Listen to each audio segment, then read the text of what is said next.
Our story starts in a place you wouldn't typically expect, a hospital.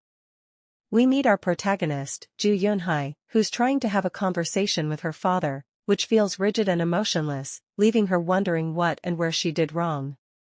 She tries so much to get his attention, but whatever she says falls on deaf ears. It hurt her to realize that even in a critical state and in dire need of surgery, he doesn't even try to look her in the eyes.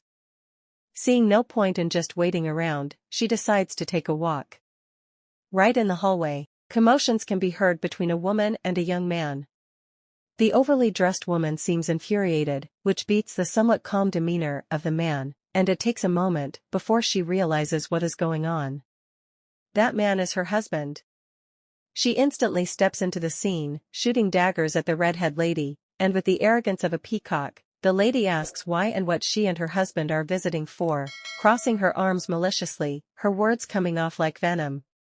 Yunhai immediately confronts her, one hand on her spouse and the other clutching the woman by the arm, demanding that she apologize to her husband. With a mug, the older lady snaps back and stomps off with the final words. With frustration lining her every feature, she charges toward the lady, but she quickly halts as the soft arm of her husband pulls her back.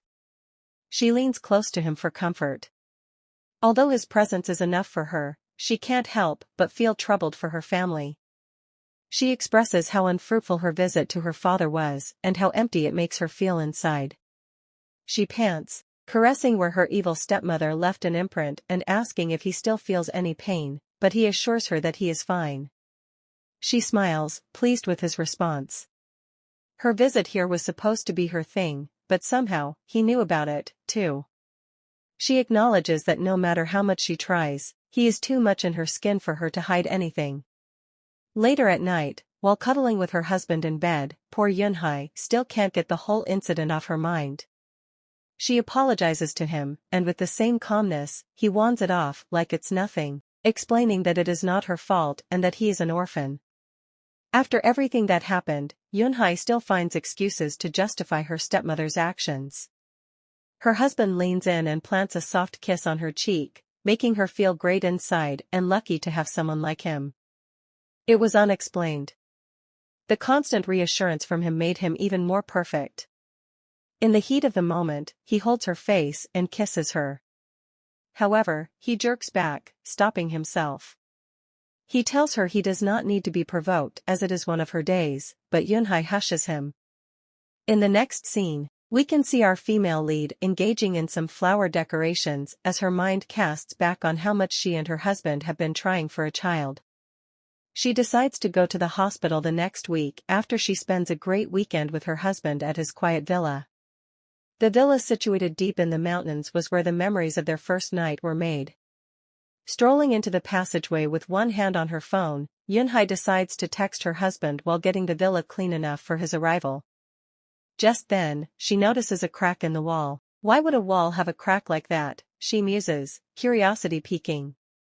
Taking a few strides closer, she realizes it's no ordinary crack, it's an entrance.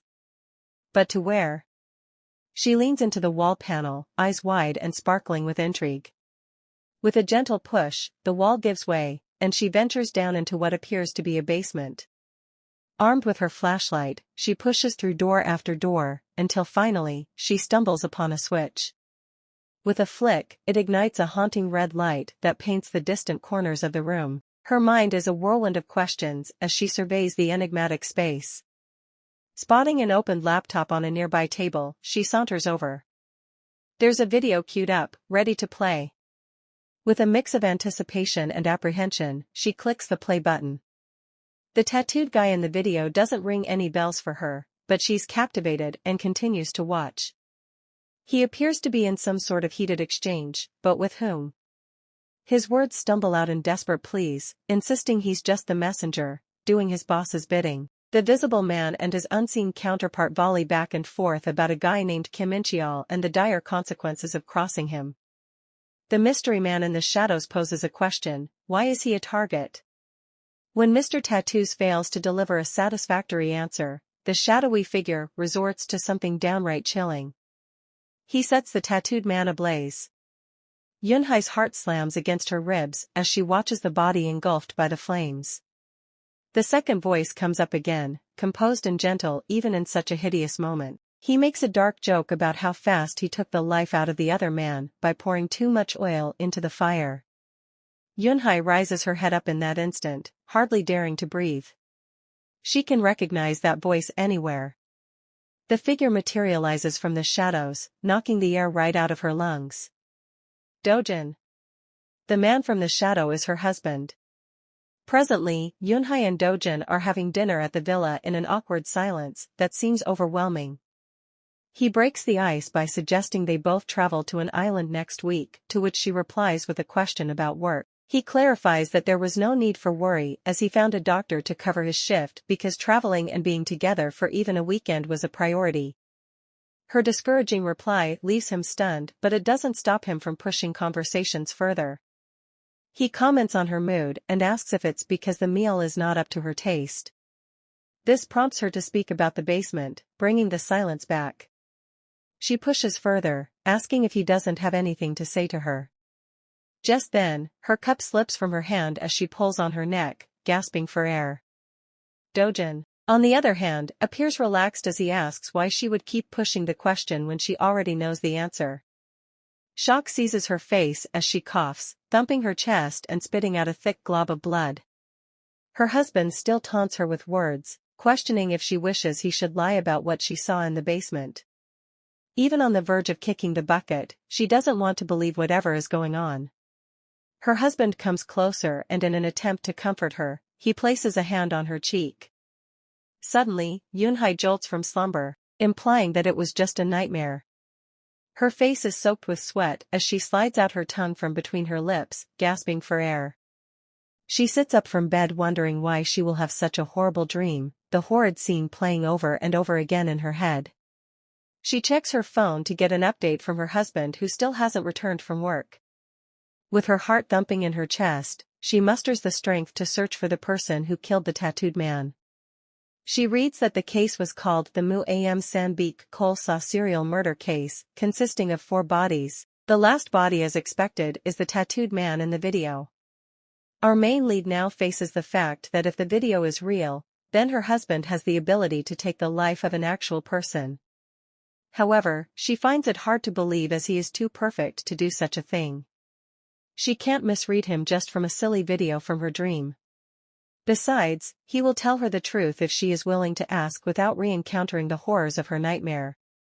Even with so much confidence in him, she finds herself split between feelings of agreeing with her heart that he is not what the video shows him to be and her mind, which says the exact opposite. She picks her phone up and tries his number, which immediately goes to voicemail.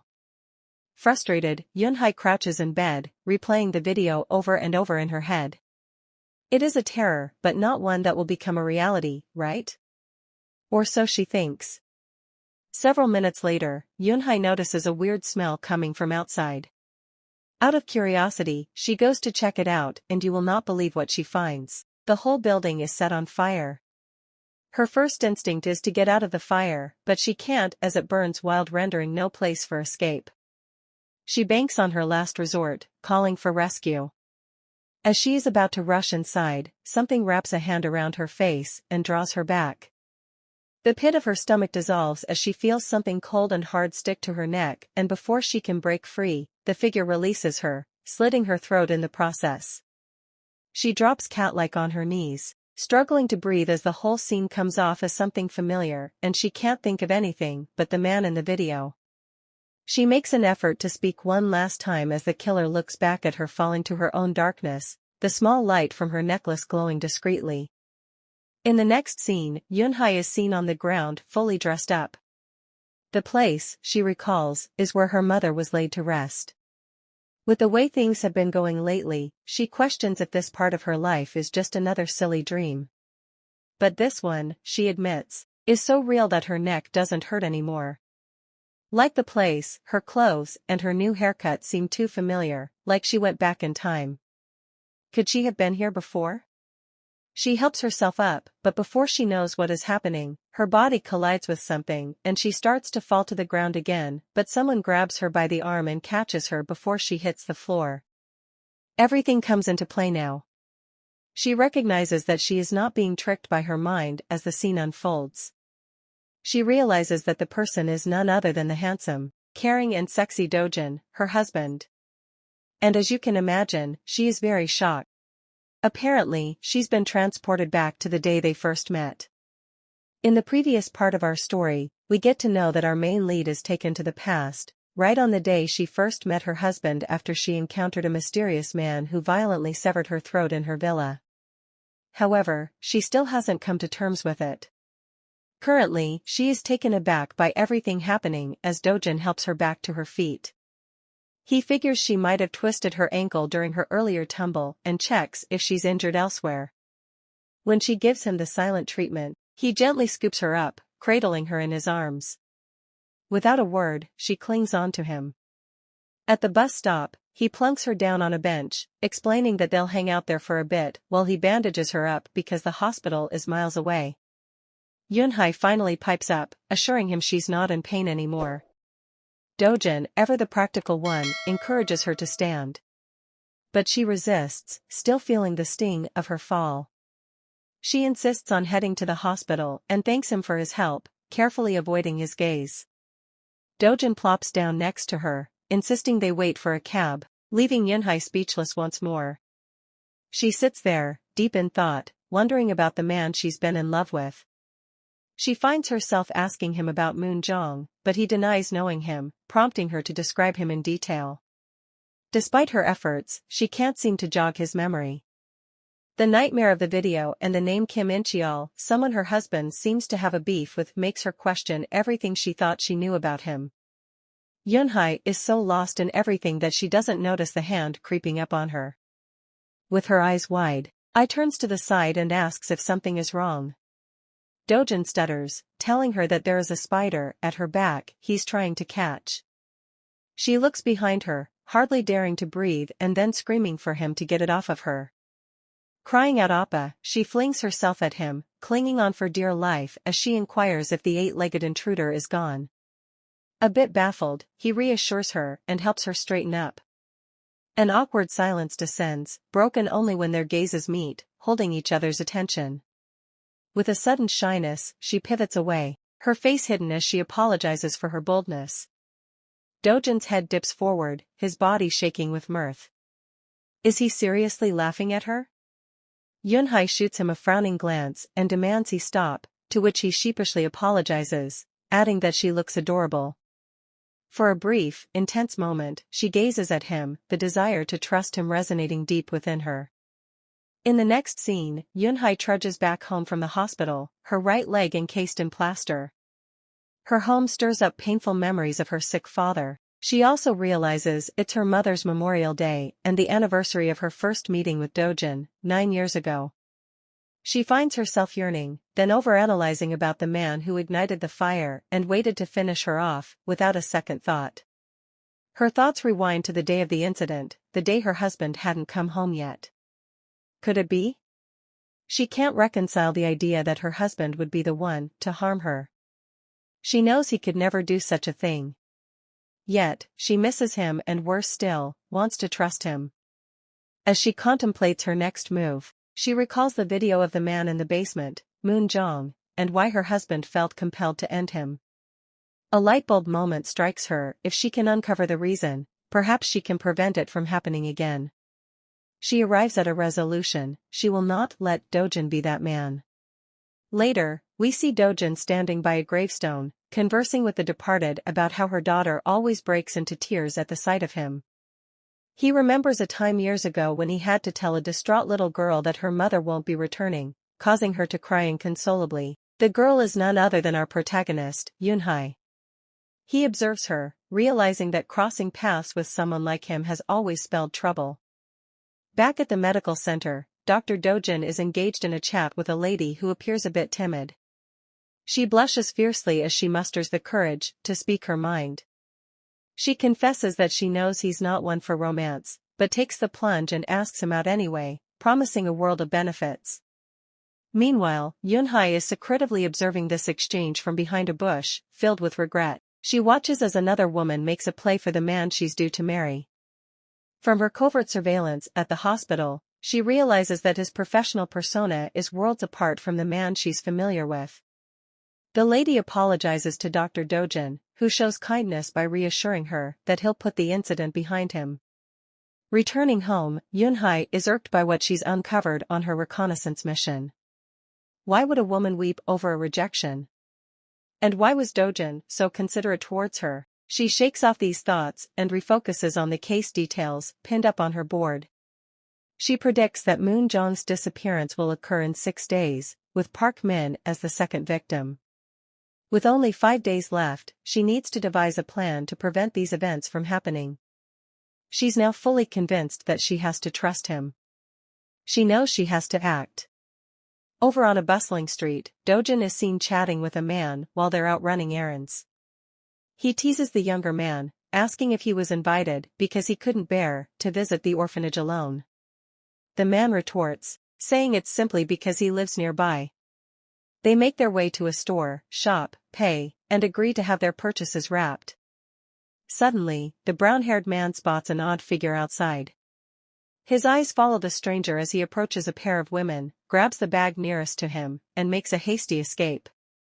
Dojan's friend runs after him, grabbing him by the shoulder. He asks the man to put the bag down, promising not to involve the police if he does. However, the thief doesn't listen.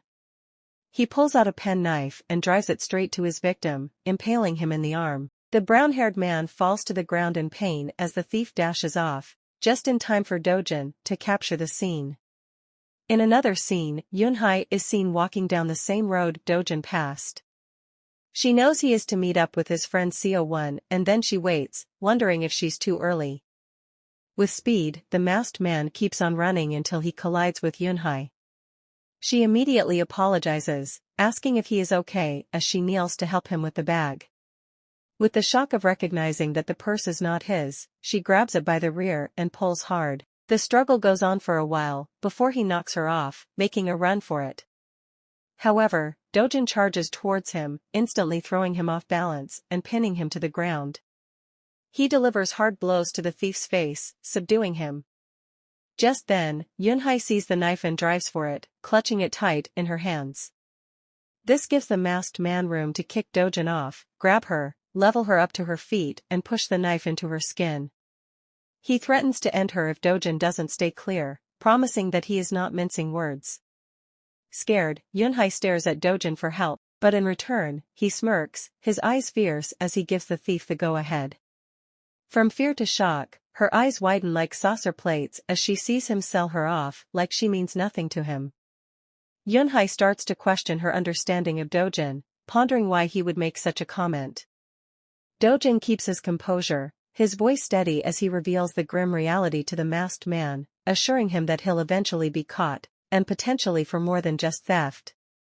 He continues to goad the man, suggesting he assesses the situation to avoid further complications. The thief retorts angrily, pushing Yunhai aside and making a run for it, giving Dojan the chance to catch her. He pulls her close, whispering an apology before releasing her and pursuing the thief. Despite knowing Dojan's capabilities, Yunhai can't help but worry about his fate. She calls out to him repeatedly, pleading with him not to go, but he ignores her pleas. So, she does the unexpected, she shouts his name. This stops him dead in his tracks as he swings around to look at her. His face marked with curiosity, he wonders how she knew his name. Later that day, Dojan, Yunhai, and Co1 huddle around a police officer, discussing the incident. The officer assures them he will contact them once the suspect is apprehended.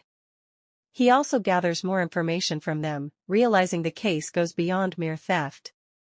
As he departs, Dojan and his friend engage in a minor dispute about the robber. His friend expresses disappointment over Dojan's failure to apprehend the thief. Dojan dismisses it, encouraging him to visit the hospital. Yunhai, however, finds their conversation slightly unsettling, as she doesn't want anyone assuming she's in cahoots with a thief. She mentally rehearses her explanation for stopping Dojan from chasing the masked man and how she knows his name. She vacillates between telling him she has future-seeing powers, claiming his name was written all over his face, or simply confessing that she fell for him at first sight and conducted some covert research. Regardless of her chosen explanation, she decides it's better to seem a tad eccentric than come off as a stalker. With a wave of his hand, Dojan snaps her back to reality, startling her in the process. She urges him to continue the conversation, which he does, confirming that she should be terrified of what happened. She tells him that what happened isn't his fault since he did it on purpose. He goes on to reflect his suspicions of her since the first day they met, with her knowing his name, telling him not to chase after the thief and asking him weird questions. He asks her if she has known him before, to which she answers positively, saying she sees him in her dreams. Better to sound crazy, right? She trusts doing this will bring her close to him, so she continues in her lie, telling him that in her dream, she saw him get finished off by the masked man and that's why she had to stop him. However, Dojan appears not to believe her as he stares right into her eyes, asking if he appeared in her dream before they even met, to which she nods. He continues to investigate, asking her if she follows him in case he gets finished off like in her dream. Again, she looks up to him and nods sheepishly. Wait. How did he find that out? Beads of sweat break out on her face as he exposes her movement to the health station, revealing that the cast on her leg and her weird outfit sold her off to him. Although Dojan keeps his calm, Yunhai, on the other hand, flushes with embarrassment as she fears what will become of the situation. He demands for her phone, which leaves her stunned as she questions his reason for wanting it, which he gives an explanation to. He lets her know that she can't follow him forever and he believes in her dream but only for a limited period. With her phone now in his hand, he inquires more about her dreams, trying to know if she has ever tried to stop them from occurring. She answers yes, watching him type his number into her phone, dialing it straight away and then slipping the phone back to her as he encourages her to call him whenever she feels worried. It feels like a contract because, with a soft smile, he promises to call her every day just to let her know that he is still alive. Stunned, Yunhai nervously clutches her phone as a worried Dojan offers to escort her home. She politely turns down his offer, assuring him she'll catch a cab instead. Then, in a surprising twist, she hands him an umbrella, promising him it'll rain soon. Let's rewind to the same day and time from Yunhai's past. We see her nestled in a cafe while a torrential downpour takes place outside. She's waiting for Dojan, who is nowhere to be found. She mentally resigns herself to walking slowly and braving the rain instead of risking a run with her compromised ankle. As she heads out, using her hands as makeshift shields from the rain, she stumbles into Dojan. He swiftly grabs her arm and pulls her close. He quickly apologizes for making her wait, to which she casually dismisses, reassuring him it's all right. She leans in, reaches for his wet hair, and affectionately pats it dry, expressing concern for his well-being. In that moment, he's overcome by emotion and softly calls out to her, subtly inviting her to move closer to him. Fast forward to the present. Yunhai hands Dojan an umbrella, assuring him that it'll rain later that night. This seems entirely unbelievable to him since the weather forecast doesn't predict any rain, yet it indeed starts to pour. He extends his hand out, this time more intrigued by her prophetic dreams than skeptical, but he still fires off questions asking if she foresaw the rain in her dream. She remains silent. Meanwhile, we empathize with her internal struggle as she tries to make sense of everything, questioning if experiencing her past again is a final gift from the divine.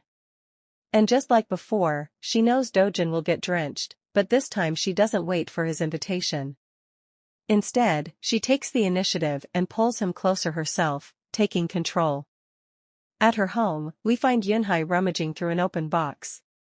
She retrieves a calendar and flashes a wide grin, overjoyed at having met Dojan. Even though he might have changed, she's confident that there's still a spark of goodness in him. Her little daydream is interrupted by the sudden buzz of her phone. Answering it, she discovers it's Dojan on the line. He gets straight to business, telling her he needs her assistance in locating someone and promises to fill her in the next day, abruptly ending the call. Sitting in his car, Dojan can't shake off memories of Yunhai, especially her prophetic dream of his brutal end. The mere thought brings a smirk to his face, knowing that reality will likely be quite the opposite. As the night gives way to morning, we find Yunhai at the health station district, seemingly waiting for someone. Her slouched posture suggests she's been there for a while. Deep in slumber, she doesn't notice a figure looming over her. Gradually, she lifts her groggy head, her breath hitching as she finds Dojan gazing down at her. Though she manages to stammer out a question about his work, he counters with his own question, asking if her stalking is her way of protecting him. He suggests she should call him instead of tracking him down at his workplace. Despite his words, Yunhai insists that she trusts him, but seeing him in person brings her more comfort. He dismisses her concerns as mere dreams, but she refutes that, admitting that her dreams about him bring her so much joy that she forgets to wake up. Dojan bursts her bubble, questioning if the same dream where he meets his end is what makes her happy. By this point, Yunhai is exasperated with herself. She attempts to compose herself and explain that he holds a special place in her heart, and she wouldn't forgive herself if anything happened to him and she failed to prevent it. Dojan looks at her, puzzled, as she expresses her gratitude for his trust and for letting her stay close to protect him. Even though it all clicks for him, he voices his regret over her overprotective ways. Yunhai didn't want him to regret her constant presence. All she wanted was to grow closer to him. But how? She has a plan, and she hopes it'll work. Ignoring his comments, she reaches into her pocket and pulls out a can of drink. She struggles to open it, pulling harder on the tab until the drink explodes over her face and into her eyes, causing her to shriek in pain.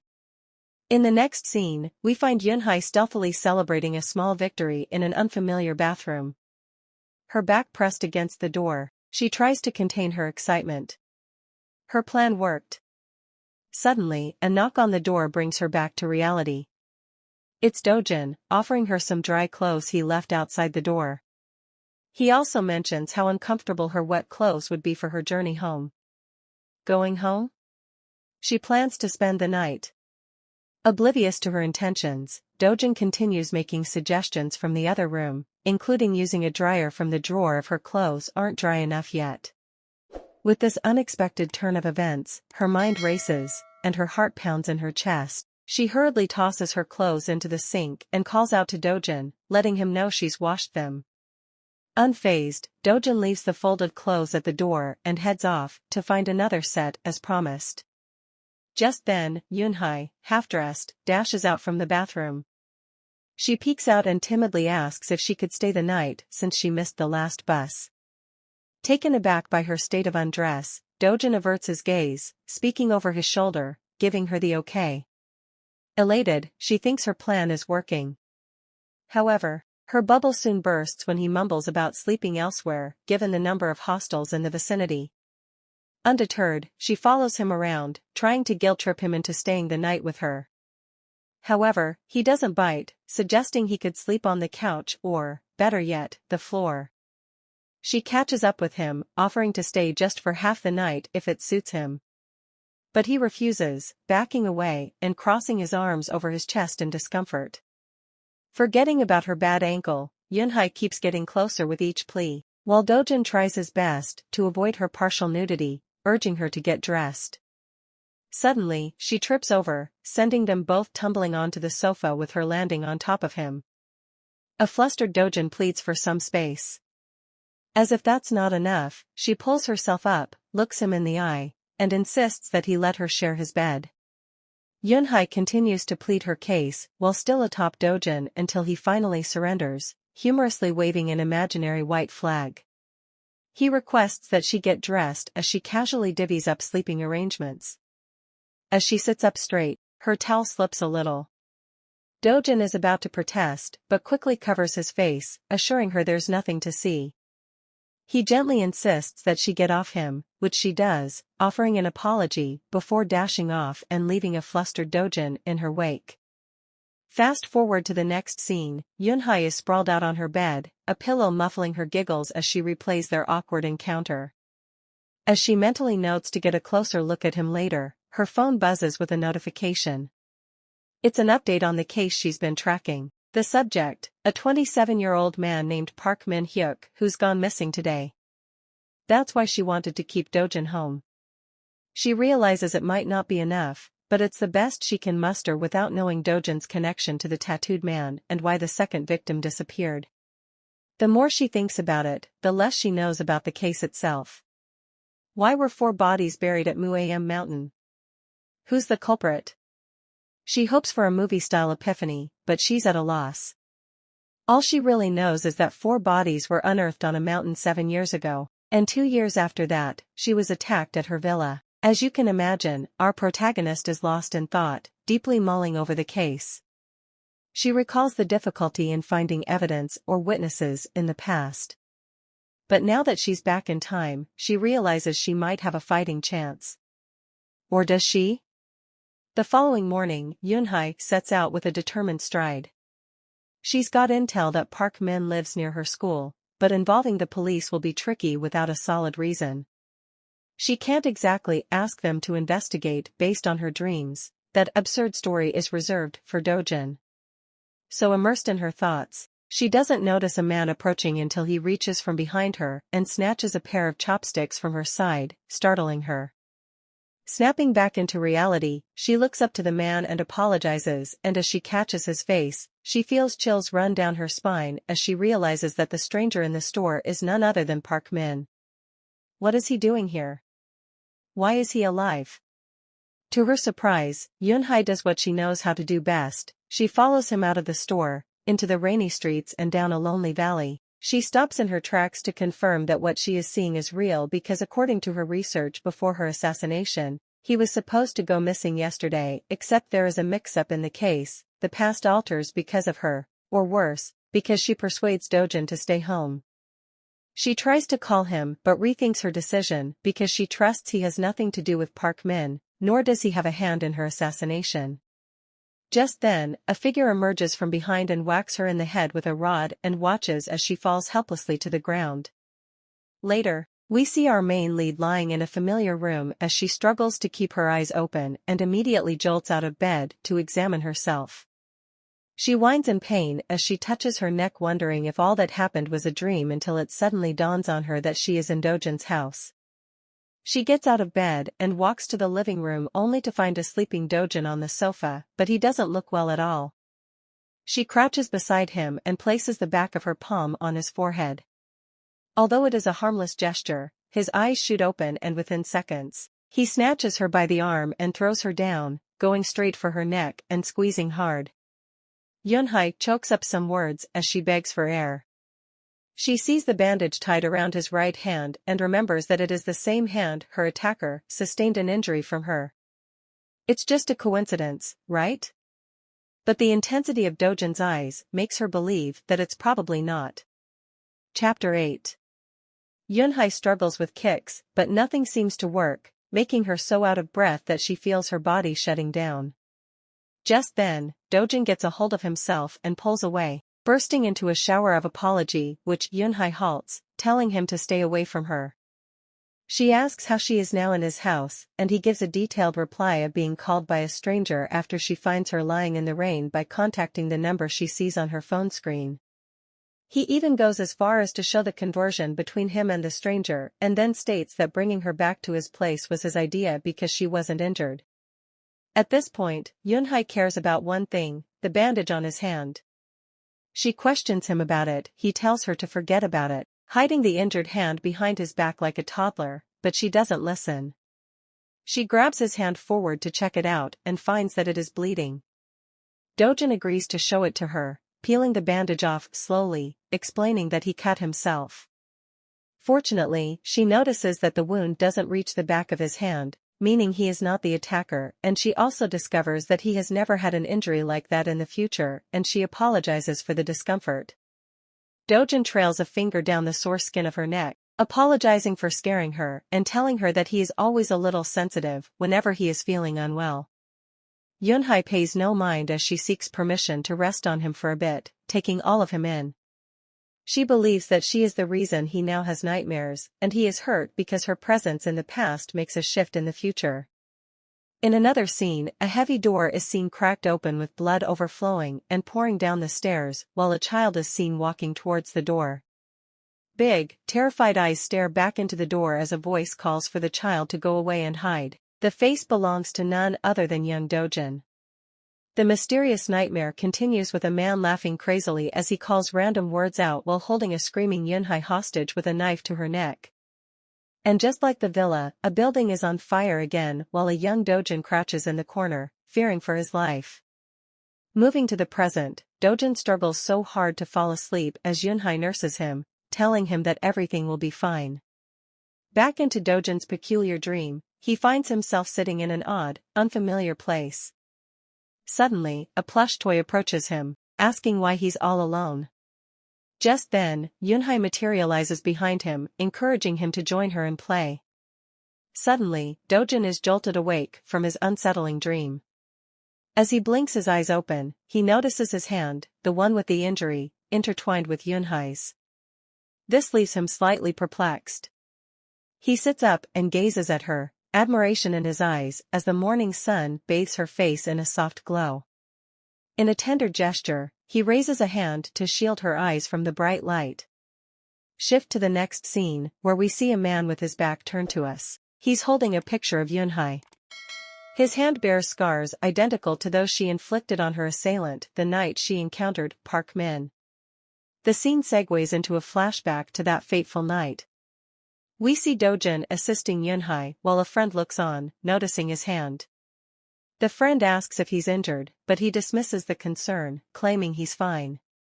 When questioned about the attacker, Dojan avoids the topic, instead grabbing his phone and telling his friend he'll need his help to act as a witness. He doesn't want Yunhai wrapped up in everything that's going on. The attacker, lurking nearby, eavesdrops on their conversation before slipping away. Once safe, the attacker pulls out a pouch belonging to Yunhai. Inside, he finds a coupon card from a place called Mountain Cafe. It's a reward for playing a game well, offering free drinks. A smirk spreads across his face as he holds up the card. The next day, Yunhai goes out of her way to find answers by hiring a detective. She knocks on the window of a car to get the attention of the driver, asking him if it is possible they meet in person for their transactions. The shabby-looking man in the driver's seat doesn't look impressed but agrees and tells her about the man he is paid to follow, asking her to join him in his car so they can talk, which she declines, giving an excuse of attending classes. The man sighs, pulls out a large envelope and tells her that she can count on his information since he comes from an entrusted background. Yunhai agrees, but he cuts her off, letting her know he isn't helping her because of the money involved, so he needs to know her purpose for the investigation. Surprised, she tells him that he is in no position to know, but he presses on to speak about how there is no reason for a student to put in so much money to find a person. Yunhai assures him that the money is not a problem as she has a lot, but that doesn't stop the man from blabbing about how bad the world is and how she should be careful. This only angers her because she feels like he is saying all these to avoid doing the work for her, but it's quite the opposite. He clips his card to the envelope and hands it to her, giving her the last advice of reading it carefully before he drives off. Back in school, Yunhai apologizes to a girl about being behind schedule with her assignments and promises to cover up for it. They continue to catch up on things, which leads to a chat about a boy, her friend advising her to get him off her mind, but she reconsiders giving another chance to him and tells her just that. Later that day, Yunhai decides to take a walk home from school on a quiet road. She is deep in her thoughts as usual, but this time she recalls how fun school is, and how she always tries her best so her father doesn't hate her. She takes note of a man following her from behind her shoulders at the same time, answering a call from Dojan. On the other line, he asks where she is, and if they can meet up, which she replies to, giving a specific location. He promises to meet her up in a few minutes, because he is nearby from a visit to his friend's house who lives close to her school. She agrees to wait, asking about his friend's hand and then his wounded hand, to which he shrugs off like it's nothing. As Yunhai continues to express her concerns, she peeps behind to find the same man following her with a wicked smile on his face. Scared, she calls out to Dojan, who tells her to meet him up at the park. But will she be fast enough? Caught in the grip of fear, Yunhai confesses to Dojan that she's being stalked and makes a dash for safety. In her haste, she forgets about her injured ankle, stumbles, and falls. But Dojan is quick on his feet, sweeping in to catch her. Concerned, he asks about her ankle. She brushes it off, admitting she's just a little shaken up by the whole ordeal. Once back on her feet, she clings to him, scanning the surroundings for the mysterious stalker, but he's nowhere in sight. With Dojan as her escort, Yunhai makes it home safely. As they step inside, she lets him know she lives alone and is planning to move soon, even though she's only recently settled in. She shares how her fears were ignited during a coffee catch-up with friends when she mentioned her new rental, the Tianu apartment. It turns out there's a chilling rumor about a girl who lived alone there and mysteriously disappeared. Yunhai pours out her apprehensions to Dojan, who steps up, offering her a can of self-defense spray. He even cracks a joke about it warding off humans, not ghosts. Handing over the spray, she wonders if this was his reason for visiting her. But Dojan has another surprise up his sleeve. He pulls out a gorgeous necklace and dangles it before her. Her eyes light up at the sight of it. She must have left it behind during laundry at his place. She's overjoyed and thanks him profusely. Without him, she'd have lost it forever. But to Dojan, it's no big deal. He suggests she go inside and rest. Just as he's about to leave, Yunhai stops him with a request: could he delay his departure a bit? With it being her first night in the apartment and the recent stalker scare, she's a bit nervous about being alone. Dojan agrees, but can't resist asking if she isn't scared of him or if she doesn't see him as a man. This is the first time he's willingly come this close to her, even touched her. It sends a rush of feelings through her. Is he hinting that she should be afraid of him? If so, maybe she should. But of course, she can't be scared of him. How can he be dangerous? A man who makes sure to ask for permission before holding her hand. Just then, Dojan tells her that he doesn't know which category she falls in, too careless or too trusting. Yunhai is quick to clarify that her trust is reserved for him alone. She reminds him that had he harbored ill intentions he could have acted on them when they first met, given he was the one who helped change her clothes after her attack. But Dojan modestly deflects the praise, telling her it was another woman who assisted that night. Does Yunhai know her? She responds with a request that he extend her warm thanks to this mystery woman for preventing her from catching a cold. Suddenly, Yunhai turns the tables, grabbing Dojan to prove that she isn't the only one who should be fearful, she can hold her own too. His eyes widen as her hands touch his face, making him acutely aware of the fine line he's treading. Even though she initiates a more intimate moment, he manages to maintain control. Yunhai doesn't push, but pleads with him to stay the night, which he agrees to. The question, however, remains, how long can they resist each other? Fast forward a few beats, and we find them in the kitchen, mulling over their dinner options. As Dojan looks on, Yunhai unpacks a box, arranging items neatly. They decide to enjoy some drinks, having already eaten. He offers to help, but she declines, explaining she only takes out what she needs, and keeps the rest safe in case the missing person returns. Dojan, however, doesn't heed her words and makes a move to grab the box. Yunhai stops him just in time, saving him from injuring his hand. She nudges him towards the shower, relieved he didn't stumble upon the victim's files she had stashed away. Emerging from the shower a few moments later, Dojan finds Yunhai in the living room. He's clad in a snug-fitting t-shirt that draws attention to his physique. Once again, they find themselves in a playful debate over sleeping arrangements, each willing to sacrifice their comfort for the other. But Yunhai finally wins, insisting he take the bed. She even suggests they share it. Dojan, however, outrightly refuses. Her feelings are slightly bruised by his rejection, and she questions why he's so inflexible. It appears our leading lady might need more than just one night after all. As the night deepens, Yunhai casts a shy glance toward Dojan, who's on the opposite side of the room. She calls out to him, asking if he's asleep. Met with silence, she retreats back to her sofa and drifts off to sleep. Awake, Dojan stares at the ceiling, lost in thought. Turning his gaze, he spots a photo of Yunhai and her mother, triggering a flood of memories. The scene shifts to a dark, desolate night, where two wrecked cars teeter on the edge of a bridge. A stranger ambles past the grim sight, while a young, bloodied Dojan is seen helping a frantic woman who pleads for him to save her daughter, a young Yunhai. Back in the present, Dojan lifts Yunhai from the sofa, carefully tucking her into bed. He takes a moment to appreciate her serene beauty before his mind rewinds to the events that led him here. He remembers arranging to meet her at the park. As they chat over the phone, he spots her and the stalker crossing paths. He immediately gives chase, but the man slips away, leaving behind Yunhai's card. Dojan now finds himself wrestling with distraction as he fiddles with the card, regretting his missed opportunity to apprehend the stalker. His train of thought is interrupted by a buzzing phone. He checks the notification to find a message about a glitch in setting up a trap, urging him to call back. One last look at the sleeping Yunhai, and he grabs his jacket, ready to leave. But he halts when he spots a brown envelope carelessly stuffed in a cabinet, a card stapled onto it. He retrieves it and studies it closely, anger coursing through him. He recalls all the playful banter they've shared since their first encounter. Would she go to any length to protect him, or has it all been a lie? The following day, Yunhai awakens, stretching as she shakes off the remnants of sleep. At first, her mind is a haze, but as she realizes she's in bed instead of the sofa, she bolts upright, wondering if she's taken to sleepwalking.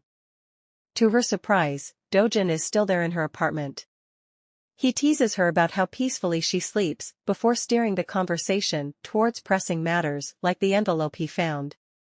He begins by asking if she followed Park Min to his house on the day she was attacked. She counters with her own question, wondering how he knows Park Min. He brandishes the envelope, repeating his question. The tension in the room thickens, but she admits that she's investigating Park Min because he appears in her dreams. With a calm demeanor, Dojan asks if she does the same for him.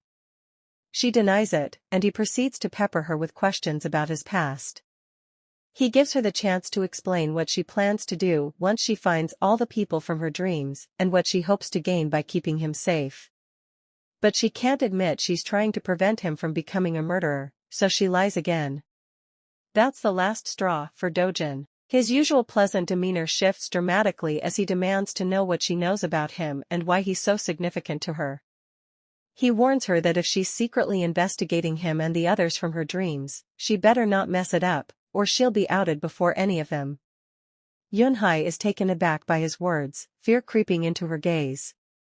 Did he really mean what she thought she heard?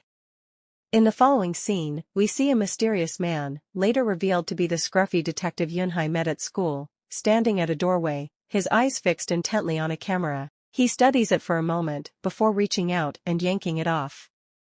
Their plan appears to have backfired as they watch the detective on their laptop screen.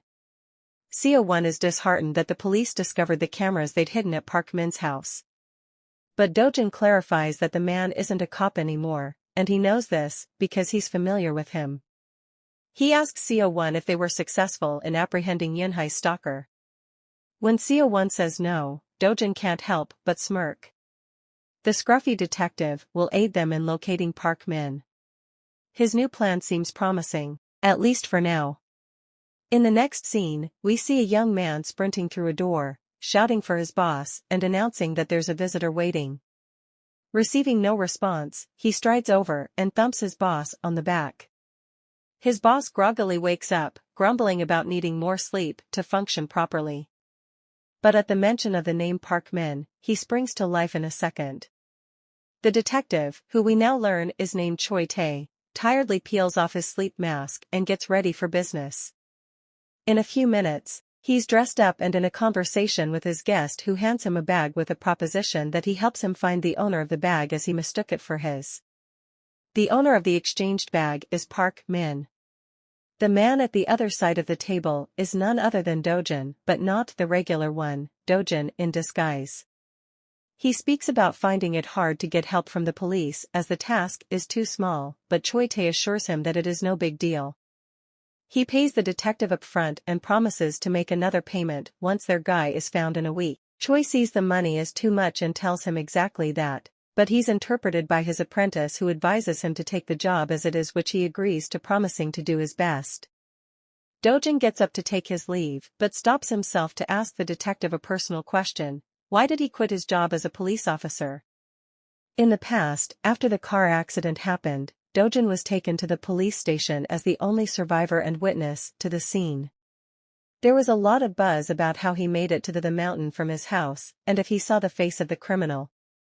Just then, a young man pushes himself past the guards to get to Dojan, but when they don't let him in, he rages about the boy being a family member of a burnt victim to get his way and introduces himself as Officer Choi Tae, which is unbelievable. Choi makes his way to him and urges him to say everything that happened, and Dojan doesn't hesitate to describe the criminal to him as a man with a neck tattoo, short, red hair, a cracked voice, and a scar on his right eye. He moves closer to the officer and whispers that if anything, he should help him find the criminal, and when he does, he should end him, permanently. Dojan then asks the detective why he stopped working as an officer, and Choi simply tells him that he was too tired, so he left the job. As he makes his way out of the office, the detective watches him carefully. He knows he has seen him somewhere before, but where?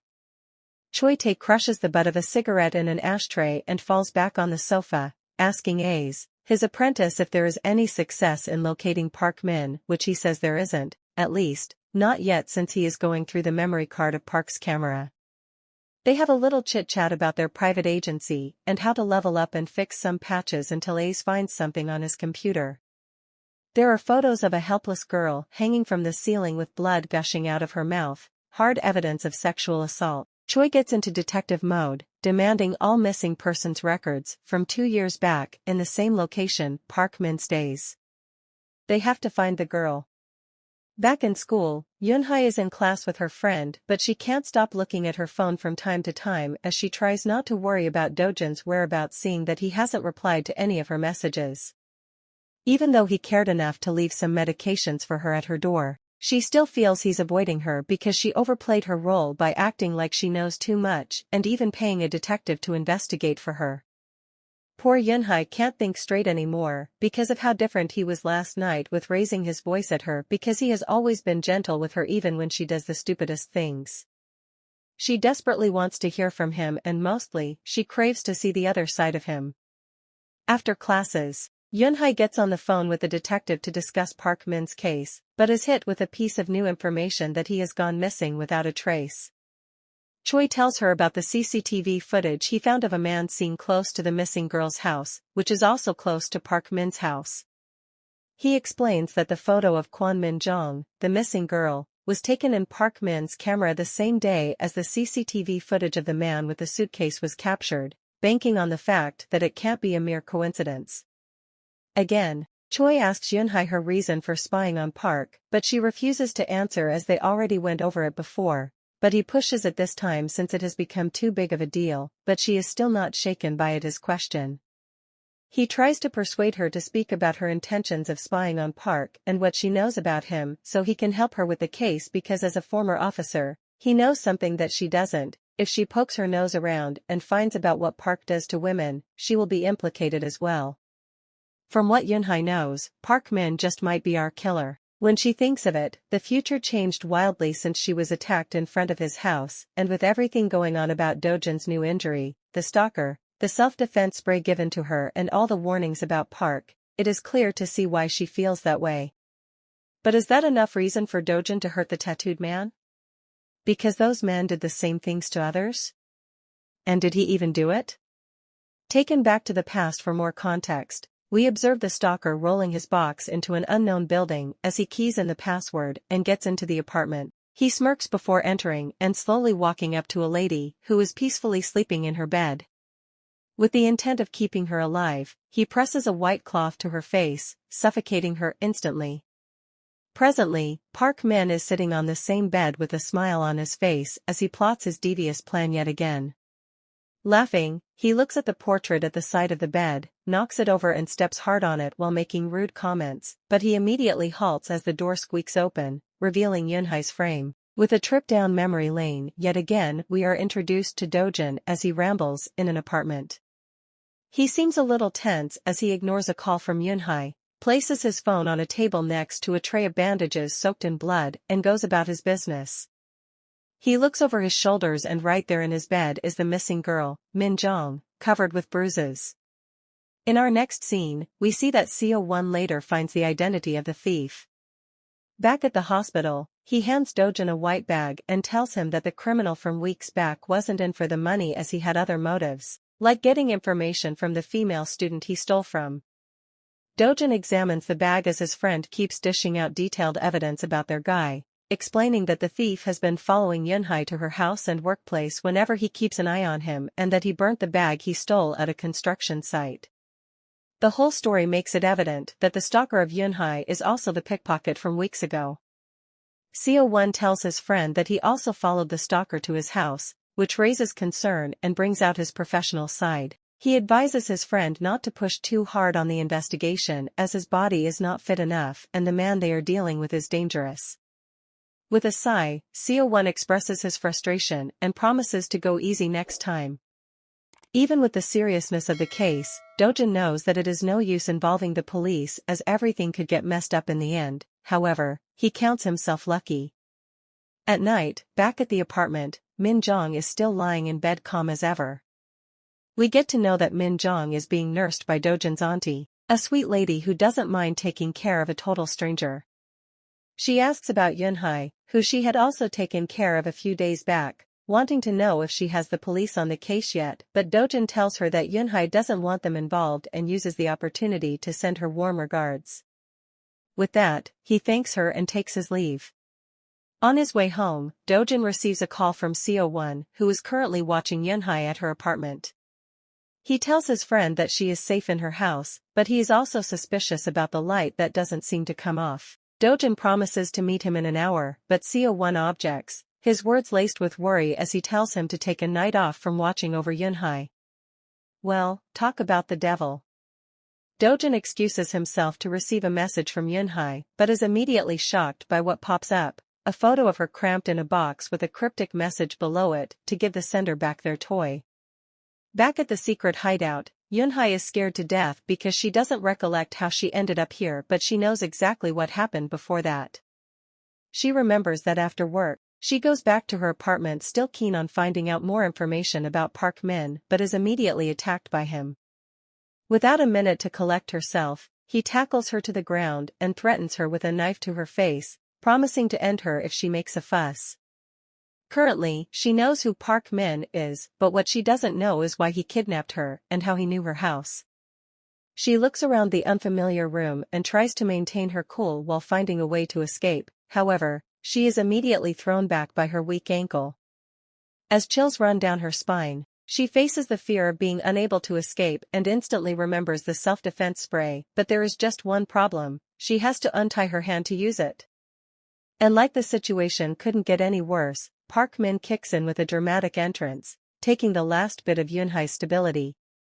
Park Min leisurely walks and bends over to an uneasy Yunhai who is still struggling to break free from the tapes tying her hands together. He makes a light joke about her not being able to run off since her ankle is already broken, but he also assures her that everything will be okay only if she obeys him.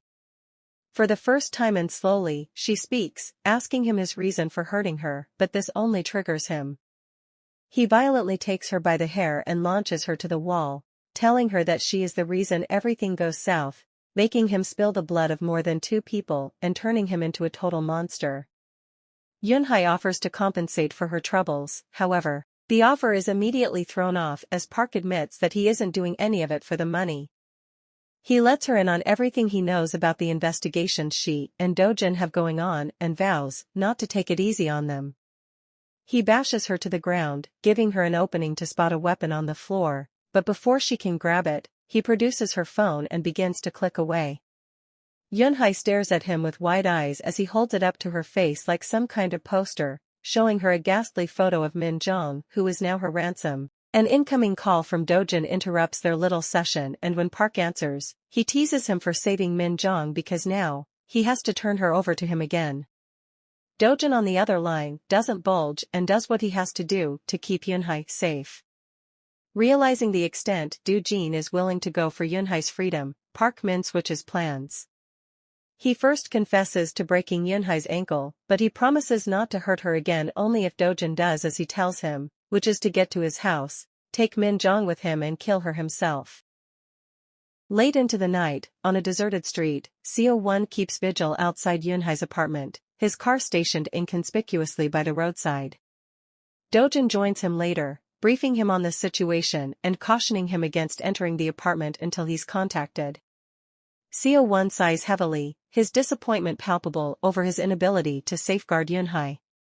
However, Dojan presents him with another mission to protect Min Jong in case anything happens to him. With a silent prayer that Yunhai has the self-defense spray he gifted her before her abduction, cleverly equipped with a tracking device, Dojan jumps into his car.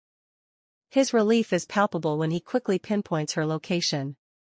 With a singular focus, to shield her at any cost, he floors the gas pedal. Guided by the tracker, Dojan soon locates the hideout. His entrance is met with a chilling sight: Park Min menacingly wielding a knife against Yunhai's throat.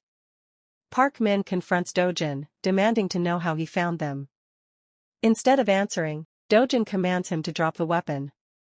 Enraged, Park Min digs the knife deeper into Yunhai's skin, eliciting a scream of pain from her. She pleads with Dojan to stay back, and he acquiesces, promising not to advance if Park Min ceases harming her. This only seems to infuriate Park Min further. Despite her terror, Yunhai manages to grab a sharp object and begins sawing through her bindings, oblivious to the blood seeping from her hands. Running low on patience, Dojan interrogates Park Min about his intentions. The answer is cryptic: revenge. But for what? As Park continues to speak, he reveals that Yunhai's involvement complicates matters. To make matters worse, he tosses a knife to Dojan, instructing him to stab himself in both legs if he wishes to see Yunhai walk away unscathed. Yunhai interjects, bargaining for her phone and promising to pay any ransom he demands. Park Min, however, is adamant, convinced she'd escape with Dojan at the first opportunity, leaving him for the authorities. He's confident he's smarter than they give him credit for. His gaze returns to Dojan, gesturing for him to proceed. A shocked Yunhai watches on, questioning his intentions, but Dojan dismisses her pleas.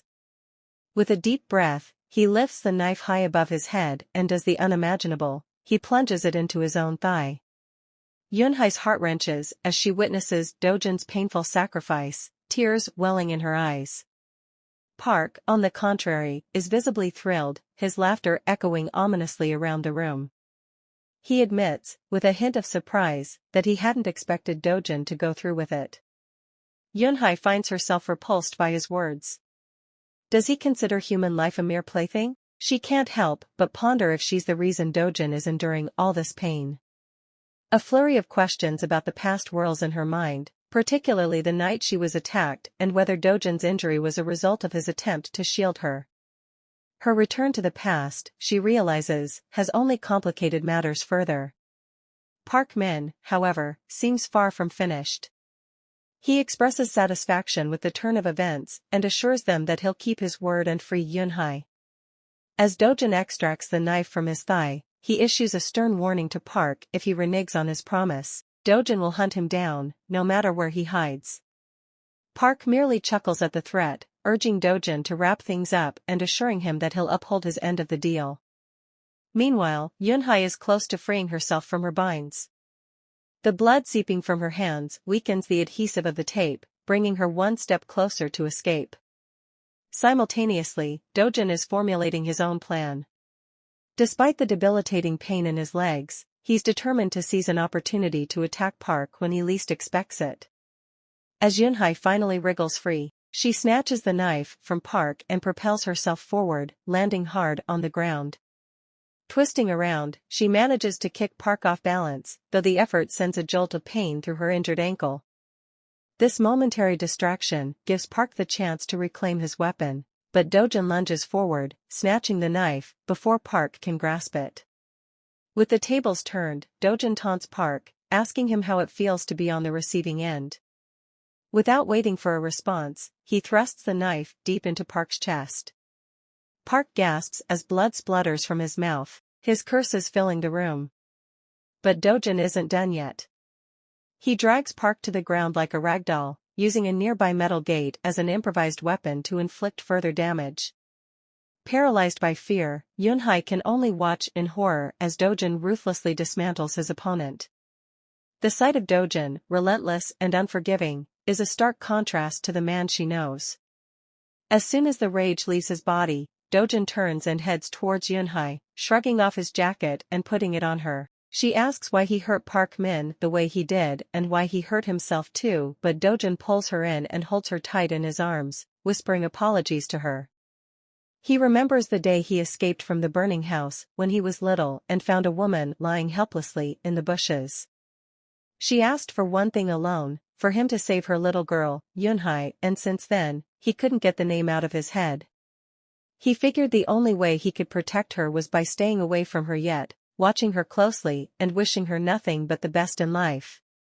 But he failed. On that very day, she slipped and twisted her ankle. He had failed by helping her, and she made matters worse by trusting him way too soon because now, he has nothing but guilt in his heart for not protecting her enough.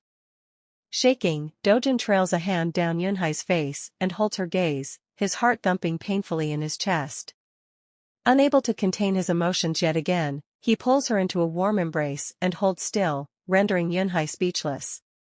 Nevertheless, she hugs him even tighter and says everything will be all right before pulling away and telling him that she will protect him. Then, out of tiredness, she immediately falls asleep right there in his arms. Dojan places a soft kiss on her cheek as tears roll down his eyes. In our next scene, Yunhai gets out of bed and realizes that she is in a hospital. She notices a figure sitting by the side and inquires its identity. As the man in the suit begins to speak, expressing his annoyance at her leaving the house without his consent, she immediately confirms who he is. He asks about her new lifestyle, claiming that if she wants to move out after her discharge, he can make room for that. What? Where is his sympathy? Yunhai can't believe her ears. She looks at him and asks if he isn't a little worried seeing that she is wounded, but she stops herself before she gets too emotional, because there isn't any use talking to someone who doesn't care. Proving her point, he huffs and tells her that she isn't a kid anymore so she should stop acting like one. Yunhai speaks to her father again, telling him about the changes that occurred since her mother's death and the fears of him being so rigid even before he dies. She also lets him know that there is no use in them pretending to be related anymore, and with that, her father gets up to leave. Without looking her in the eyes, he mutters a few words about not wanting to show up as her guardian anymore and walks out on her. But before he can reach the door, she calls out to him while trying so hard to prevent tears from choking her. She advises him on his bad smoking habit and with that, he walks away, leaving her a crying mess. The next day, Detective Choi Tae meets up with another detective to discuss the recent case of Park Min. The officer asks his partner how he knew about the culprit's hideout and Choi explains that he has been in Park Min for quite a while so it is obvious that he does. The officer tells Choi that they have been on to Park Min but they don't know his identity. He explains that Park Min is known for his good abduction skills and from the videos he has seen, he is not a first-timer. With a cigarette between his lips, Choi flips a brown envelope in the other man's face, telling him that the evidence in it is enough to convict Park Min of all the nasty things he has done while threatening to advertise on his site that while he is able to catch criminals, the police themselves are being useless. Before leaving, Choi tells the police officer that the first body has been found and the authorities should find the other with the information given in the brown envelope. A few weeks back, while the investigations about Park Min were still heated, Dojan kept in touch with Detective Choi Tae just in case. They spoke about a lot of things, and Dojan asked if he found out the owner of the bag he brought to him in his office, and if he could identify the victim in the photos. Choi expresses his surprise and asks Dojan how he knew about the whole case, but he keeps on talking, telling the detective that Park Min showed the victim's videos of how he ended another woman who looked exactly like her. Dojan goes out of his way to find the identities of the women and seeks help from the detective to help him find the bodies, but Choi Tae is suspicious and asks how he knows so much, but Dojan doesn't spill, letting him know that he doesn't need to explain anything to him, only entrusting him with information that he can't give to the police. Presently, Dojan and Choi Tae meet up in the hospital, still speaking about the case. The detective asks him how he knows where the body is, and Dojan explains that Park Min usually goes for victims who have no surveillance camera around them, no family or live far away from their loved ones, so it becomes hard, if not impossible, to find them when they go missing. And because of how competent Park became with leaving evidence lying around in his house, Dojan installs a camera to watch him and collect more information, that is until Choi Tae removes it. Dojan gets up to take his leave, applauding the detective for his hard work and telling him that he gave him some money for the stress. A few minutes later, he finds himself by Yunhai's room door considering going in. He knows he shouldn't be close to her, but he can't help craving some time with her, even if it is for a little while. He sighs and walks to his room, thinking of their past and wondering why he helped her when she slipped and broke her ankle. Suddenly, Yunhai dashes out of her room and runs right into his arms, asking where he has been without hiding her worry. Surprised, Dojan asks about her ankle, but is instantly thrown off with a question about his thigh. But before he can answer, she pulls him into his room, tosses him on the bed and fires more questions at him. She inquires about the safety of the girl and what she is supposed to say if the police get involved. Dojan assures her that the girl is safe and that there is no need for her to worry about the police, before telling her to sit and rest her ankle. Yunhai does as she is told, though she is still bothered about his body language towards her and is afraid that he will run away, but she doesn't tell him that. She, however, lets him know he has to be careful and not associate himself with a criminal like Park Min, and how unimpressed she is with the fact that he got hurt because of her. Dojan doesn't seem to take the cue, as he tells her that his injuries are nothing compared to hers, and he would do the same for anyone who requires help, making her feel less special. Yunhai, wrestling with her inner turmoil, clings to the fabric of her dress for some semblance of steadiness as her self-restraint crumbles away. She finds herself drawn to Dojan, planting a kiss on his lips, seeking answers to the questions swirling in her mind. She's desperate to understand why he had kissed her back at Park Min's hideout when she was supposedly out cold. More than anything, she yearns to hear him echo her feelings. Dojan, however, insists that she wasn't unconscious, attempting to deflect her queries. But Yunhai isn't deterred. She teases him, saying that if he's just a run-of-the-mill creep, he can admit it. She's pulling out all the stops to coax those 3 magical words from him. She recounts their shared moments, those sweet, intimate instances that are etched in her memory. But Dojan remains steadfast in his denial, painting her memories as mere figments of her imagination, making her feel like she's losing her grip on reality. Yunhai's patience has been wearing thin, dealing with Dojan's stiff demeanor over the past few weeks. She's at her wit's end, unable to keep her emotions bottled up any longer. Spotting a rare moment of privacy, she seizes the chance to lay her feelings bare. All the while, Dojan just stands there, too shocked to utter a word. When he finally finds his voice, he pleads with her to stop the tease. But Yunhai is far from done. Ignoring his plea, she takes his hand and places a kiss on it before moving up. Their kiss lingers for a moment before Dojan gently lifts her to the bed. For the first time, the man hovering above Yunhai seems ready to bare his soul. She braces herself, eager to hear his confession. But instead of sweet words, they are greeted by the sound of the room door swinging open. The surprise intrusion leaves them both wishing for the earth to open up and swallow them whole. CO1 bursts into the hospital room, immediately going on the defensive when he catches sight of the scene unfolding. His mother quickly shushes him, reminding him of their location, but even she can't hide her shock as she takes in the spectacle. Dojan, cheeks flushed with embarrassment, leaps from the bed and pleads with Yunhai to exit. When she attempts to protest, he insists, his tone firm yet calm. Recognizing his warning, Yunhai leaves, feeling dismissed. Alone in her room, she ponders how much longer and how many more rejections she must endure before she can truly call him hers. She recalls the 5 previous rejections, which didn't deter her, and realizes that alcohol only complicates matters. Eager to shift her focus, she decides to channel her energy back into the case and contacts Detective Choi Tae. With her phone in hand, she's ready to get back on track. As the day trickles into night, we're introduced to an entirely different vibe and character. A woman with fiery red hair and a voluptuous figure lounges in a dining room, savoring her red wine. Her tranquil moment is interrupted by her son, fresh from school, who queries about his sister's belongings scattered outside her room. Before he can complete his sentence, his mother interjects, ushering him off to his room. We learn that the boy is Juharam, Yunhai's stepbrother, and the lady is Yunhai's stepmother. After dispatching her son, she turns her attention to her husband, who's rising to leave the table. She commands him to finish his meal. Meeting his expressionless gaze, she asks if his food has joined the list of things under her control. Agreeing, she quips that his good looks are his only worthwhile contribution. He retakes his seat, picking at his meal as his wife watches in silent fury.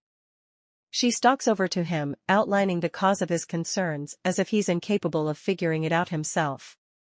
She assures him that there's no need to worry about Yunhai, but advises him not to make his concern too apparent or pay her too much attention.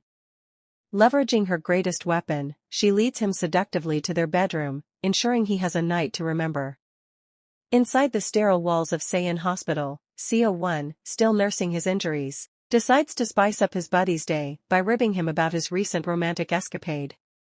Dojan tries to shoo him off, but this only fuels CO1's playful torment. He expresses his joy at seeing his friend finally loosen up a bit and show some vulnerability instead of his usual judgmental demeanor. With a sigh of resignation, Dojan mounts a weak defense, but CO1 is on a roll, speculating about what may have transpired on the night he rescued Yunhai from that pickpocket. At his wit's end, Dojan threatens to spill the beans about his friend's injuries to his mother if he doesn't zip it. This segues into a discussion about CO1's habit of referring to Dojan as his brother, despite knowing that Dojan is an orphan. CO1 doesn't see an issue with it and tells him as much.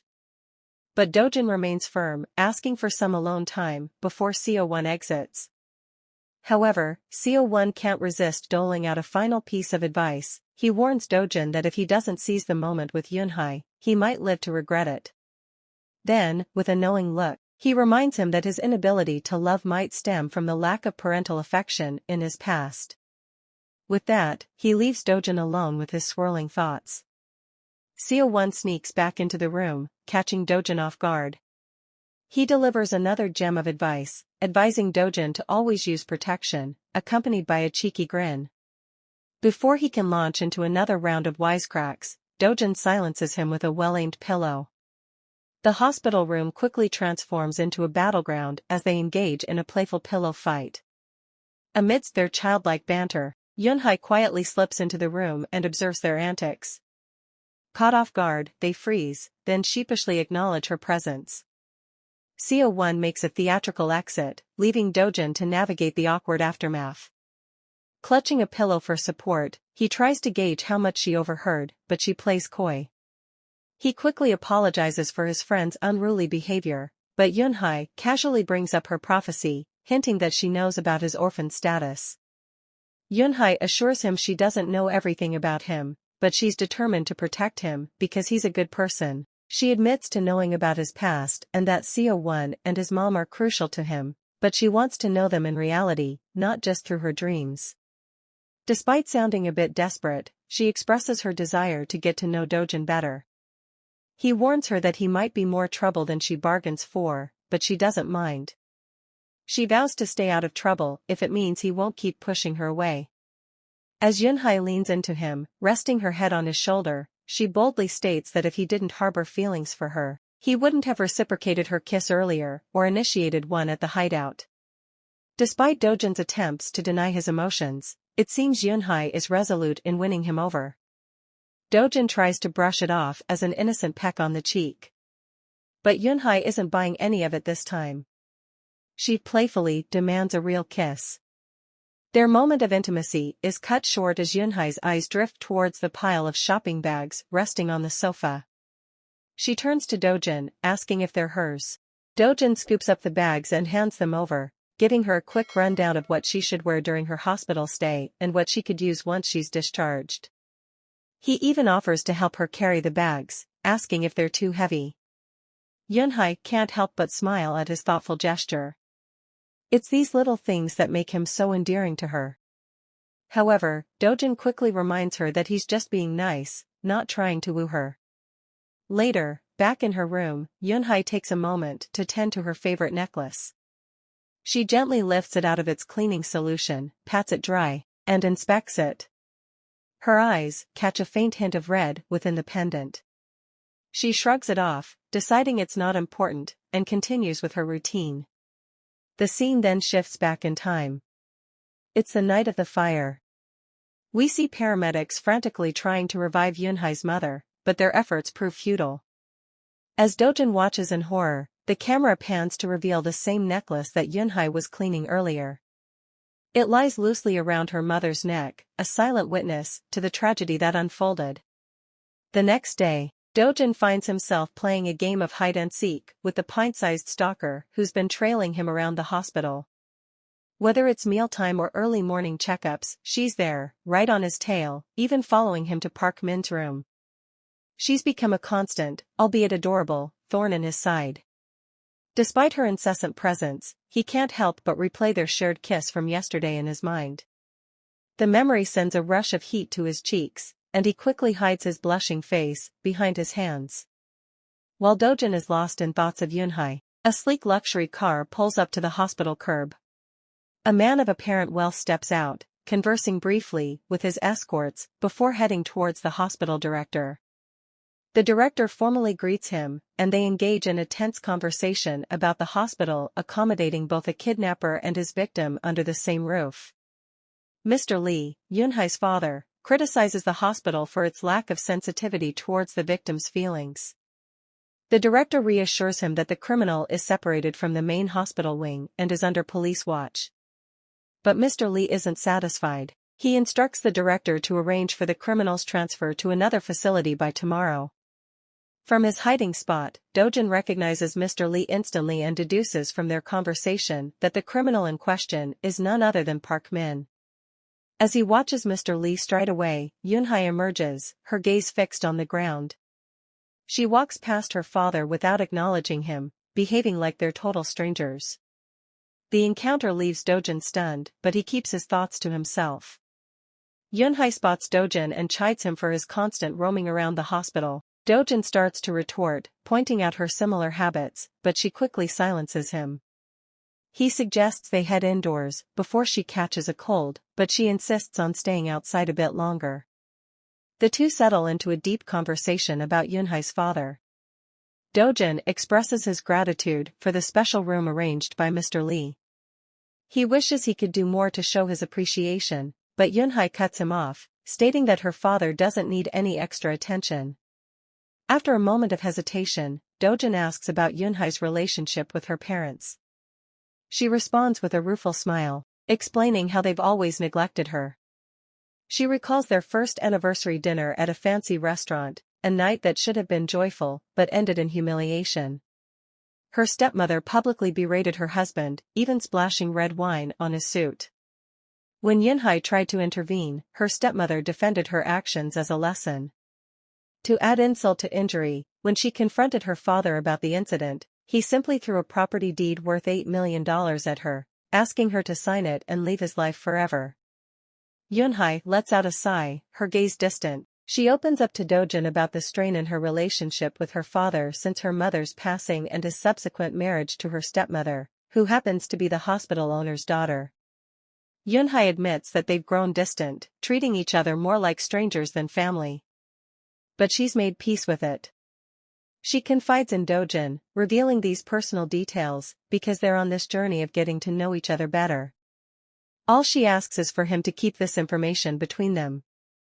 As Yunhai pours her heart out, Dojan can't help but feel a pang of sympathy for her. Despite everything she's been through, she still manages to wear a brave smile. They continue their conversation, discussing the idea of being more intimate with each other. However, Dojan, ever the stern one, quickly dismisses the notion, advising Yunhai against it. Meanwhile, in the director's office, Mr. Lee watches the pair from a distance. Their friendly bickering brings a small smile to his face, but his gaze lingers on Dojan. He recognizes him as the person who saved Yunhai from the kidnapper, but there's something else about Dojan that has him intrigued. His face bears an uncanny resemblance to a certain young boy from years ago. Who is Dojan, really? This question lingers in Mr. Lee's mind as he continues to observe the pair. Later in the day, Yunhai gets a surprise visit from her friends at the hospital. They're there to lift her spirits and ensure she's being well taken care of. As soon as they settle in, the questions start flying. Yunhai calmly fields each one, spinning a tale about a mountain fall to explain her injuries. Why was she on the mountain, you ask? No reason, really. Suddenly, one of her friends changes the subject. She wants to know if any of them would be interested in going on a blind date with a handsome guy from her club. Apparently, he's been hassling her for a meetup ever since she posted a group selfie. When questioned why she doesn't go herself, she confesses that he's not her type. Her dream guy is someone intelligent, peaceful, and caring. Sounds a lot like Dojan, doesn't it? Anyway, back to the blind date talk. The friend, Dojan, shows a picture of the guy, and everyone gushes over his fit physique.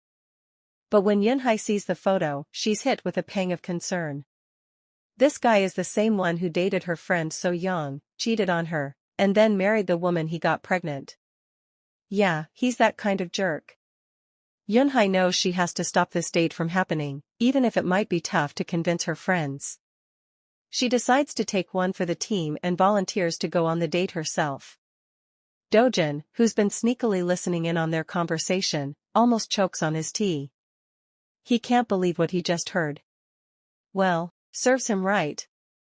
Later that night, Yunhai watches as authorities escort Park Min out of the hospital. Despite everything, she can't help but feel a sense of worry. She turns to Detective Choi Tae, seated beside her, and asks what happens next. She knows Park Min could potentially be pardoned after 20 years, even with a life sentence, but that's about it.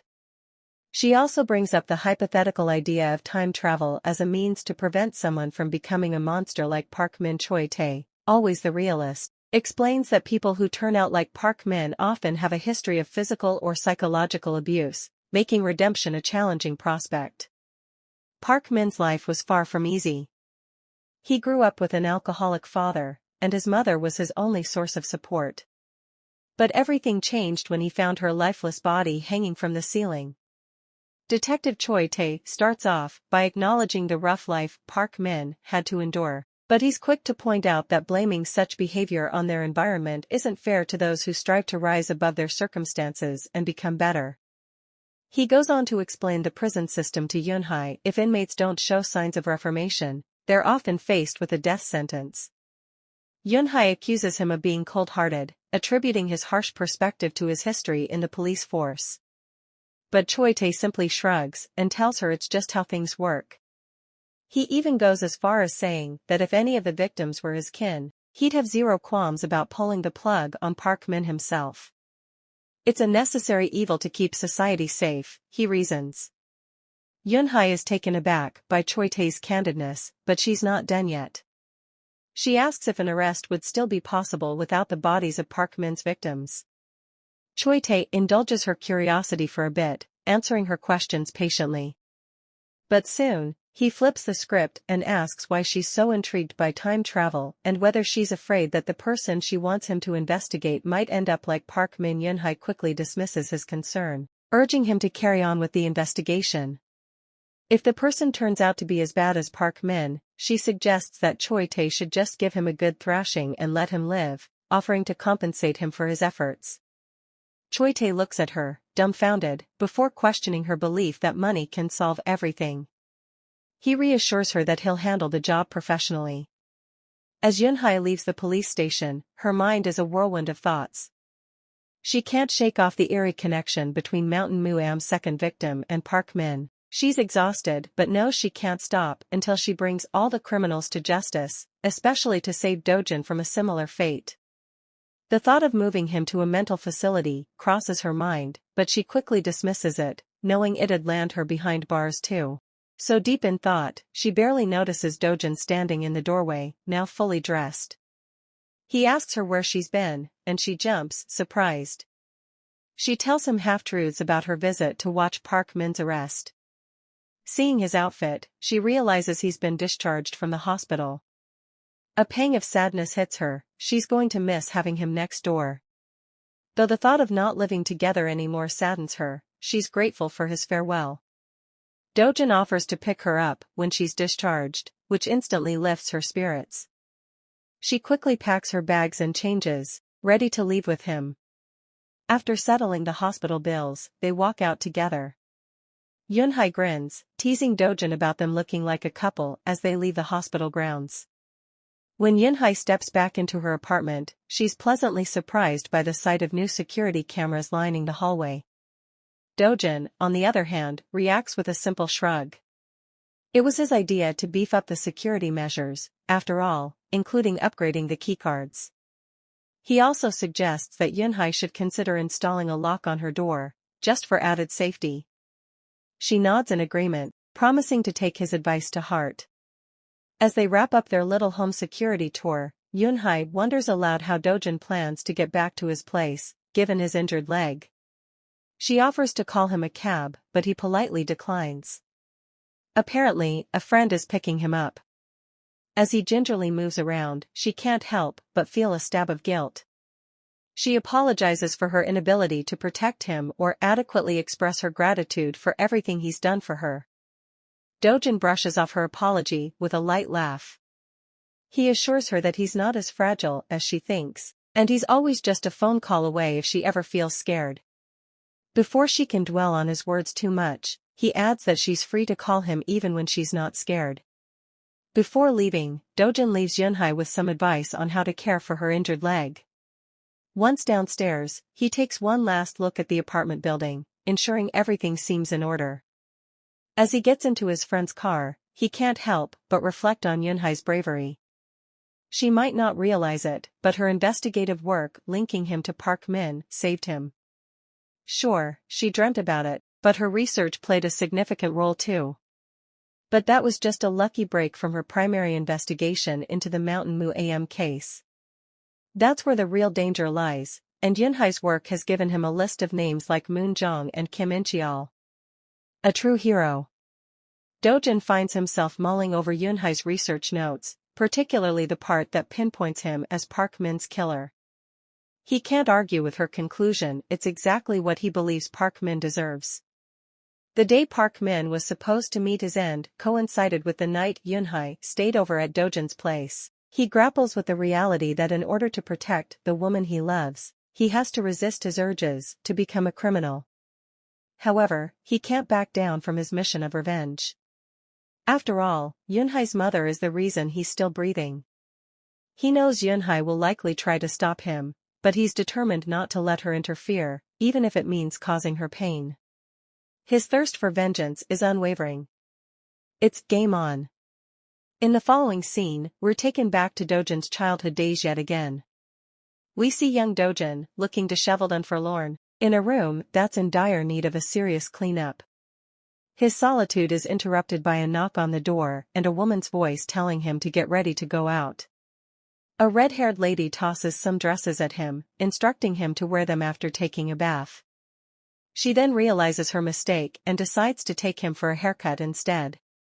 At the barber shop, Dojan gulps down the juice offered to him as if he hasn't had a proper meal in days. After his haircut, he gratefully accepts some snacks from kind-hearted women before the red-haired lady ushers him out. On their way home, Dojan observes a warm interaction between a mother and son at a clothing store. He yearns for that kind of affection instead of the harsh treatment he gets from his own mother. He recalls how even during Christmas, when every other child in the neighborhood received new shoes as presents, he was left with hand-me-downs from his older sister. His friends suggest that he should lie about losing his shoes to get a new pair, but Dojan shies away from the idea, fearing his mother's wrath. His friends label his mother as scary, which brings back memories of the day he called her mother just to ask for some food, only to be threatened. Yes, she truly is terrifying. In the dead of night, a mysterious figure is sprinted down the street, his face twisted in fear as he desperately tries to outrun the man hot on his heels. His efforts are in vain, though, as a strong hand grabs the back of his jacket, jerking him to a sudden stop. Dojan, he gasps, struggling to catch his breath as Dojan's grip tightens around his throat. Dojan demands to know how it was that both his father and maid were caught up in the fire that fateful night, yet this man managed to escape unscathed. The man splutters, unable to speak, so Dojan releases his grip, letting him crumple to the ground. Without missing a beat, Dojan continues his grilling about the fire. The man denies being at the scene, claiming he had arrived earlier that day for a quick errand and left before the tragedy struck. But Dojan isn't buying it. Why else would he flee if he didn't have something to hide? He insists on hearing the full account, every last detail. The man stammers out an excuse about not remembering much since it all happened 16 years ago. But Dojan remembers enough. He recalls being in the room where men spoke ill of his father, saying he deserved what happened to him.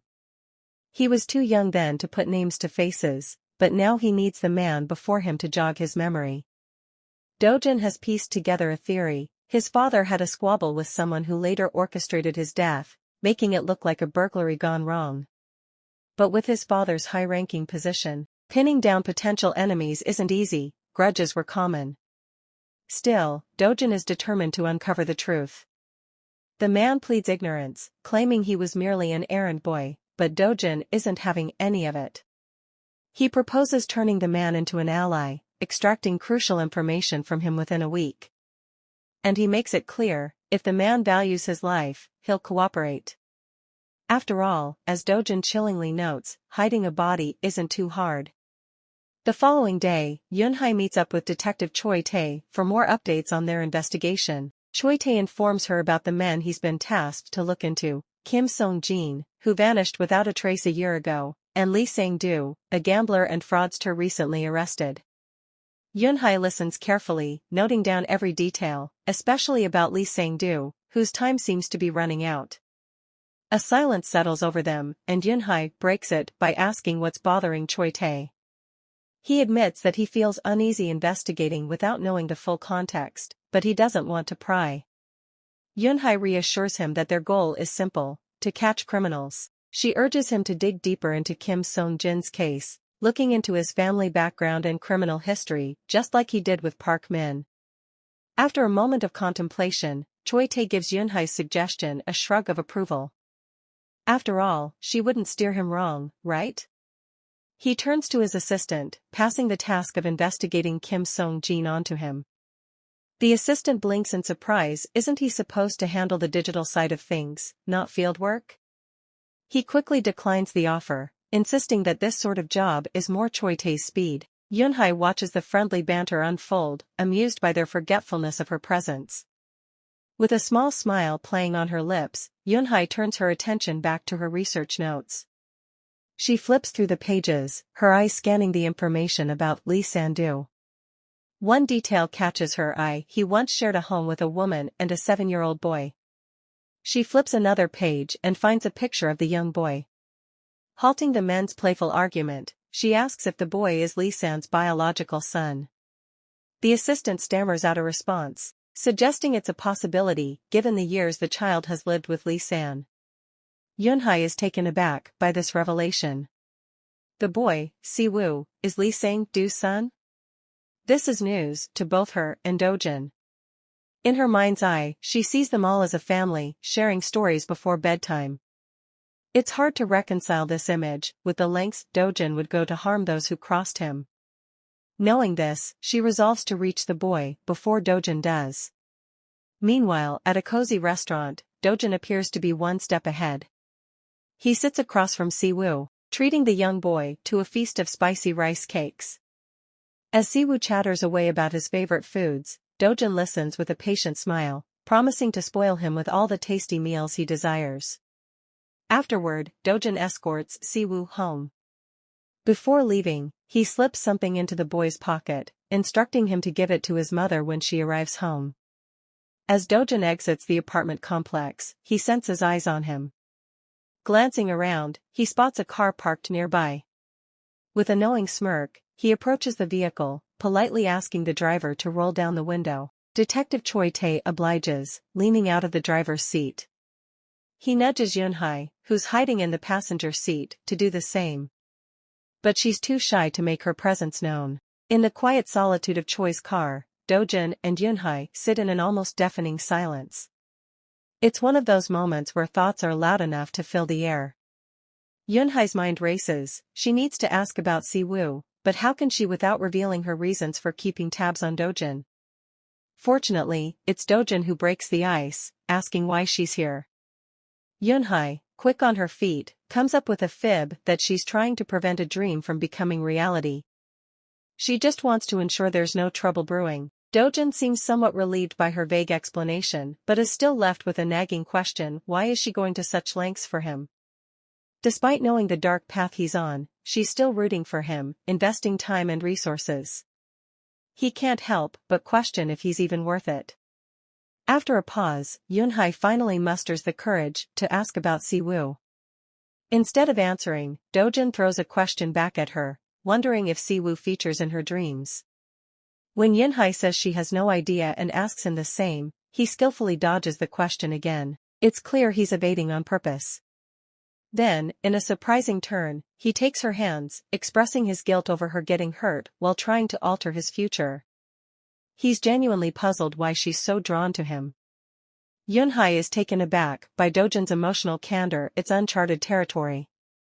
But she decides to ride the wave, playfully sharing her feelings for him and highlighting his qualities that captivate her.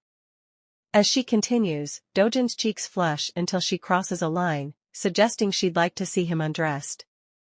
Mortified, Yunhai claps a hand over her mouth. Did she really just blurt that out? Dojan, equally flustered, makes a move to exit the car, but Yunhai stops him, hastily explaining it's just part of her dreams. But Dojan's not having any of it, denying ever having such thoughts. Feeling rejected, Yunhai throws a mini tantrum. Despite his embarrassment, Dojan steps up, trying to soothe her. He reassures her that it's okay, after all, it's just a dream. This opens the door for Yunhai to confess her feelings and assert that he feels the same. She then shocks him with a sudden kiss. As they pull away, their eyes meet, and they kiss again. For Yunhai, it's a victory. She's been pursuing Dojan for 2 months, and now he's finally reciprocating. When they break apart, Dojan holds her close, advising her to keep her distance if things get too intense. That night, Yunhai finds herself replaying Dojan's parting words. What could he mean? Could it be related to the Mountain Muam case? She knows Kim Song-jin, the first victim, vanished without a trace a year ago. Park Min, the second victim, is now behind bars. And Lee Sang-do, the third victim, was severed from his life by Dojan, who now looks after his son. She saw today that Dojan knows Siwoo, but how? And where on earth is the boy's mother in all this? Yunhai's thoughts are spinning faster than a roller coaster ride. Between the case's twists and turns and her growing feelings for Dojan, she's struggling to keep her head above water. Choi-tae, sitting in the driver's seat, glances back and throws a curveball at her. Are you two dating? Yunhai's cheeks flame up instantly. She stammers out a quick no, trying to laugh it off. But inwardly, she's freaking out.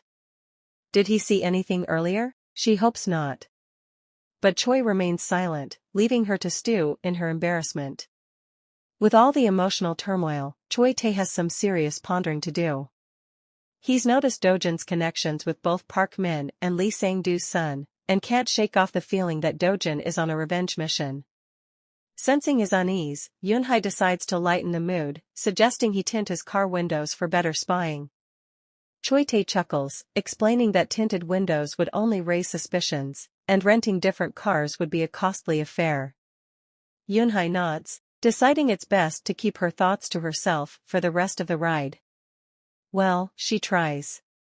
But the sight of a wedding photo stuck on the dashboard gets her curiosity piqued again. Choi-tae cuts her off before she can ask, assuring her it's nothing to worry about.